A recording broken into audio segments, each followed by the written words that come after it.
Dear viewers, welcome to my YouTube channel Mohan's multiverse.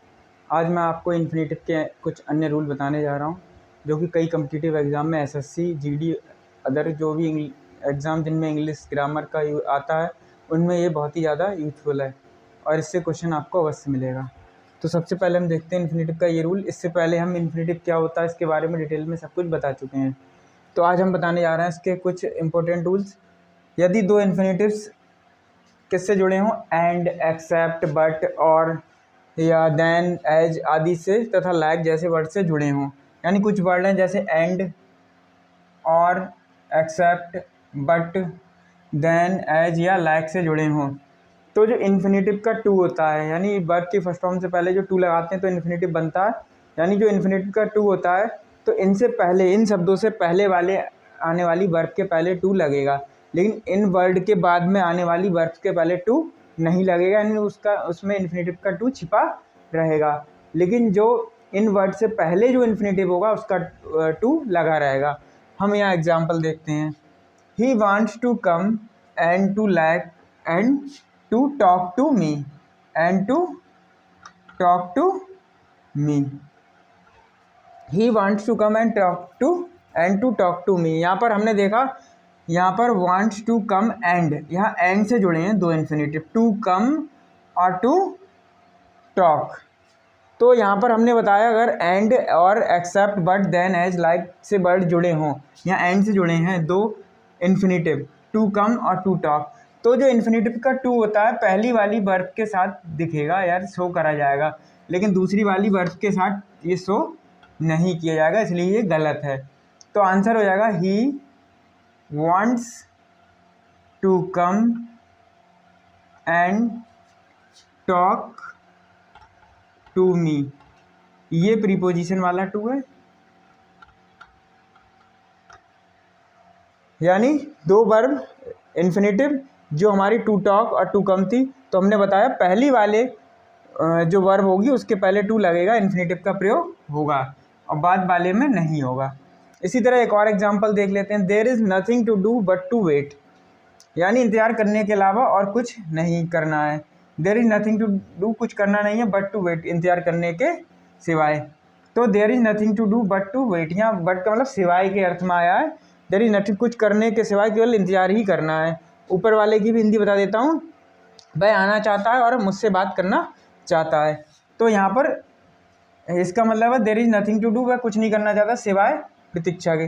तो हम देखेंगे यहाँ पर हमारा इन्फिनेटिव एक ये आया है और एक ये। हमने बताया अगर बट, एक्सेप्ट और एंड या एज, लाइक से जुड़े हों तो इनसे पहले आने वाली वर्ब से पहले इन्फिनेटिव का टू आएगा, लेकिन उसके बाद आने वाली इन्फिनेटिव में टू का प्रयोग नहीं होगा, तो यहाँ केवल डू आएगा, बाकी सही है। There is nothing, there is nothing to do but wait, इस वाले में टू नहीं आएगा, पहले वाले में टू आएगा, पहली वर्ब में टू लगेगा इन्फिनेटिव का, लेकिन यहाँ जो इन्फिनेटिव है उसका टू छिपा रहेगा, यानी बेयर इन्फिनेटिव का यूज़ होगा बाद वाले वर्ब में।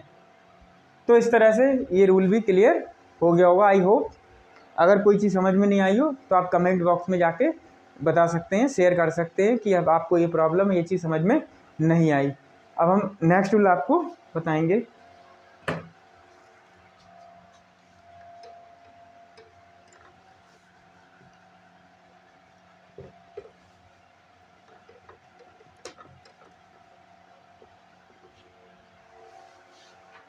नेक्स्ट रूल है इन्फिनेटिव का, यदि बट या एक्सेप्ट के पहले अगर डू, डज या डिड आया हो, जो कि प्रेजेंट, सिंपल प्रेजेंट और सिंपल पास्ट की हेल्पिंग वर्ब भी होती है। यदि बट या एक्सेप्ट के पहले डू, डज या डिड आया हो तो इसके बाद बेयर इन्फिनेटिव आता है। बेयर इन्फिनेटिव का मतलब होता है वर्ब की फर्स्ट फॉर्म से पहले टू नहीं आता है, ओनली वर्ब की फर्स्ट फॉर्म आती है, इन्फिनेटिव का टू छिपा रहता है। इन्फिनेटिव का जो टू छिपा रहता है उसे हम बेयर इन्फिनेटिव कहते हैं। यहाँ एग्जाम्पल देख लेते हैं। He does nothing but to play, तो यहाँ पर हमने देखा बट आया है, हमने बताया था बट या एक्सेप्ट आया, यहाँ बट का यूज़ हुआ है, और यहाँ पर हमारा जो डू, डज, डिड वो भी लिखा हुआ है। तो इसके बाद जो इन्फिनेटिव आएगा वो विदाउट टू आएगा, तो केवल यहाँ पर आएगा ही डज नथिंग बट प्ले। तो ये सेंटेंस सही होगा और ये गलत होगा क्योंकि टू प्ले नहीं आएगा। इसके बाद एक और एग्जांपल सेम देख लेते हैं। She does everything but to talk. वह बात के अतिरिक्त सिवाय कुछ नहीं, इसके सिवाय सब कुछ करती है। सी डज एवरीथिंग, बस सब कुछ करती है, बट टू टॉक, बोलने के सिवाय, यानी वो बहुत कम बोलती है, रेयर है। चलो यहाँ पर एग्जांपल देख लेते हैं। सी डज, तो हमने बताया इसके बाद बट आया है या एक्सेप्ट आया हो तो उसके बाद बेयर इन्फिनेटिव आता है, यानी इन्फिनेटिव का टू छिपा रहता है, इसलिए ये गलत है। सी डज एवरीथिंग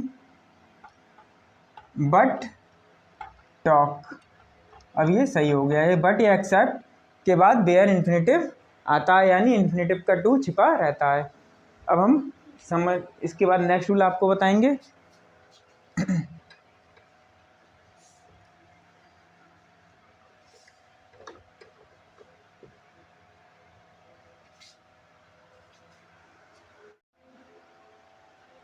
नेक्स्ट रूल है, यदि बट या एक्सेप्ट के पहले डू डज डिड नहीं आए हो, इससे पहले हमने बताया अगर डू डज डिड आए तो बेयर इन्फिनेटिव आता है। इन्फिनेटिव यानी वर्ब की फर्स्ट फॉर्म से पहले टू नहीं आता है। लेकिन अगर बट एक्सेप्ट के पहले डू डज डिड का प्रयोग नहीं हो तो इन्फिनेटिव जो आएगा विद टू आएगा, यानी वर्ब का जो वर्ब से पहले टू आता है इन्फिनेटिव का वो लगा रहेगा।